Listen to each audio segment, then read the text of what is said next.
Hello बच्चों, तो JEE mains का रिजल्ट आ चुका है 2026 का। दोनों सेशन का जो जनवरी और अप्रैल सेशन का जो रिजल्ट रहा है, बहुत सारे बच्चों का अच्छा आया है, बहुत सारे बच्चों का खराब भी आया होगा। ऑब्वियस सी बात है, क्योंकि ये एग्जाम जो है सिर्फ कुछ पर्टिकुलर सीट्स के लिए फाइट करने वाली एग्जाम्स है।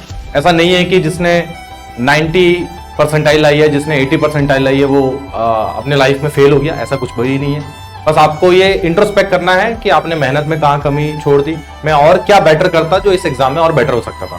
अब इसमें दो कैटेगरी के बच्चे हैं पर्टिकुलरली, जैसे कोई 12th के साथ दिया है और कोई ड्रॉप के साथ दिया है। तो जो ड्रॉप वाला बच्चा है, उनको जो अदर एग्जाम्स है, जैसे फॉर एग्जांपल बिटसेट हो गया और स्टेट के एग्जाम्स होते हैं, MHCET हो गए, ये सारे एग्जाम्स फिल करने चाहिए ताकि आपको एटलीस्ट एक कॉलेज तो मिले कम से कम, है ना। आप उनमें फाइट करिए, उनमें भी बहुत सारे बढ़िया अपॉर्चुनिटीज होती हैं, उनको जरूर एक्सप्लोर करें। जो 12th के साथ दिए हैं और उनका अगर लेट से किसी तरीके से अच्छा रिजल्ट नहीं आया है, तो उसमें दो क्राइटेरिया हो सकते हैं कि या तो आप इंजीनियरिंग ही करना चाहते हैं, आगे जाके परस्यू करना चाहते हैं, तो आपको डेफिनेटली ड्रॉप एक बेटर ऑप्शन आपके लिए होगा। तो आप ड्रॉप के लिए थोड़ा सोचें। ठीक है, ये फेलियर हो गया, आपको बुरा लग रहा है, आप एक दिन रोइए, 2 दिन रोइए, बट इतिहास में कभी भी रोने वालों को रिवॉर्ड नहीं मिला है। हमेशा जो बच्चा गिरने के बाद फिर से उठता है, अपने आप को वापस से रिकलेक्ट करता है एंड फाइट बैक करता है, उसी को ही सारे जो रिवॉर्ड्स मिलते हैं।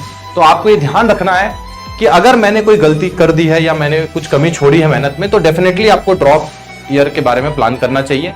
और अगर इनकेस आपने मेहनत की, पूरी जो जी जान लगा दी और आपको निराशा हाथ लगी है, तो ठीक है, दैट्स नॉट एन इशू। हो जाता है, क्योंकि वो 3 घंटे का एग्जाम सिर्फ आपको ये नहीं बता सकता कि आप में कैपेबिलिटी थी या नहीं थी।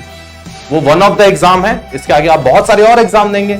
आप कैट देंगे, आप गेट देंगे, आप यूपीएससी देंगे, आप और भी तमाम तरीके के जो रियल लाइफ के आपके एग्जाम्स होंगे वो देने वाले हैं। तो ये just part and parcel of life है।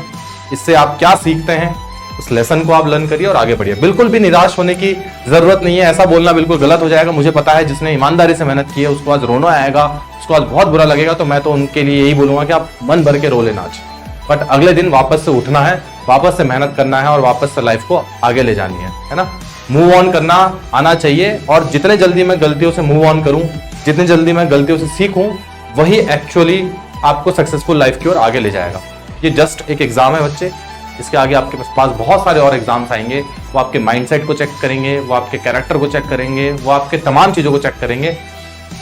बस ये ध्यान रखना कि आप उसमें फेल मत होना। उसके लिए आपको बस कुछ नहीं करना है, उसके लिए आपको मेहनत करते जानी है और ईमानदारी से मेहनत करते जानी है, बिना किसी सेकंड थॉट के, बिना किसी अनाप शनाप लालच के।